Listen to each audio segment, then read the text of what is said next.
One of the reasons for asking Tony Visconti to produce it was that we loved his past. And we thought, you know, I mean, apart from you take for granted musical intelligence, but if you actually like the records that someone has made, you know, whether it's a year ago or 10 or 20 years, you think they can't have lost the musicality, and he's still got it, you know. And I also think that recording it in America, and somehow it suited the songs a little bit. It just suited the style of them, and that you wouldn't feel. I know we were talking earlier about trying to dress things up in a modern style. We felt that he would understand that, and the fact that he'd worked with Bowie meant that he would have a handle on the fact that it was pop music, but you might be approaching it from a slightly different angle. So, for example, you know, he would understand that you maybe didn't want to play. There's a traditional song on the record called "The Streets of Laredo," which we have changed around. He would understand that you didn't want all of the record to sound like it was a modern Nashville record. It was, you know, it was taking on board other influences, which is, I think, what he did with Bowie on records like "Low" or "Young Americans." But he's I know it's something bands always say. He's a fabulous producer, and he wears his learning quite lightly. You know, he's very good.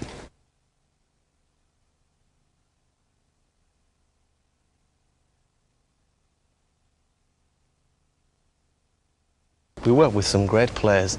Carlos Alomar has long been a favourite guitarist of ours. Bowie's sideman from the 70s through 80s. Yeah, he co-wrote Fame, and I mean most people know these facts probably. And he's all over Station to Station and Young Americans. And now we know why. Yeah, he was. That's right. I remember asking him, "Do you ever have bad days, or you don't have ideas?" And he looked at me. Not really. So we had Carlos Alomar, a great guitarist called Jeff Pivar, who used to play with Ray Charles. He was absolutely fabulous, and Richie Morales on drums, a jazz drummer, so it was a slightly different thing for him. And it's always nice to work with different people. You know, you just want to hear what someone else has got to offer.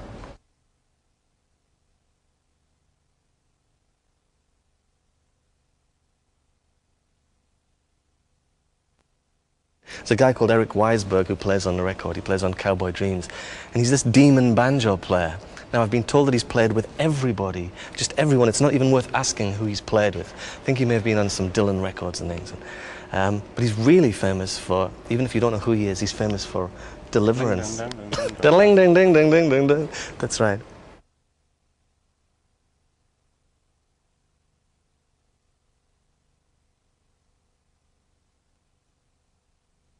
I think this album, it's in the grand Prefab Sprout tradition.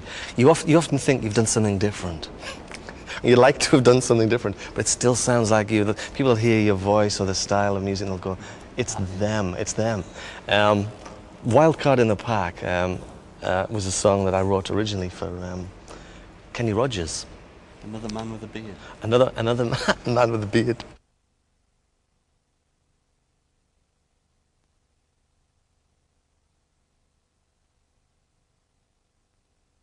Every song that you do requires, you know, if you're putting anything into it, requires a different attitude. You shouldn't just set up the same old thing that you've always done. So if you get a chance to do things with other instruments, I mean, we did a lot of things with fiddles on the record. Not a lot of things, we did a lot of recording of fiddles for Farmyard Cat.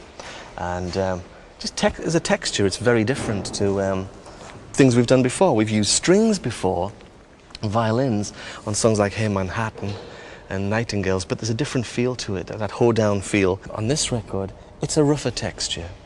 And it seemed, it was a colour that was missing from every other song. You know, and I feel as if you're going to do something that suggests the sort of Wild West, or it's going to suggest that hoedown atmosphere, then you should have them in there.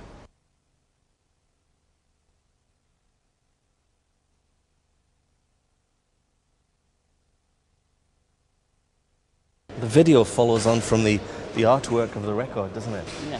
Where Martin and I are quite happy to make fools of ourselves in the name of our art. Yeah. In a sepia frame. That's right. And we're trying to capture that in the video, I think. So I should say that it's Cowboy Dreams video that we're making. And the artwork of the record looks vaguely like this. two very handsome guys who've gone to seed.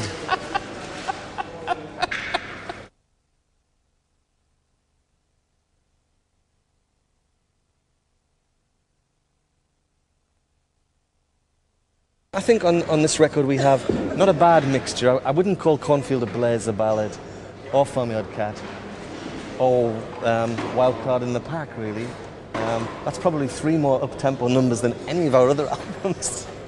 But mood is consistent, you know. Mood is, sorry, I should say mood is important. When you put things together. But often the mood is created by the person who's listening to it and the person's situation, and your perception of the mood would be completely different to mine.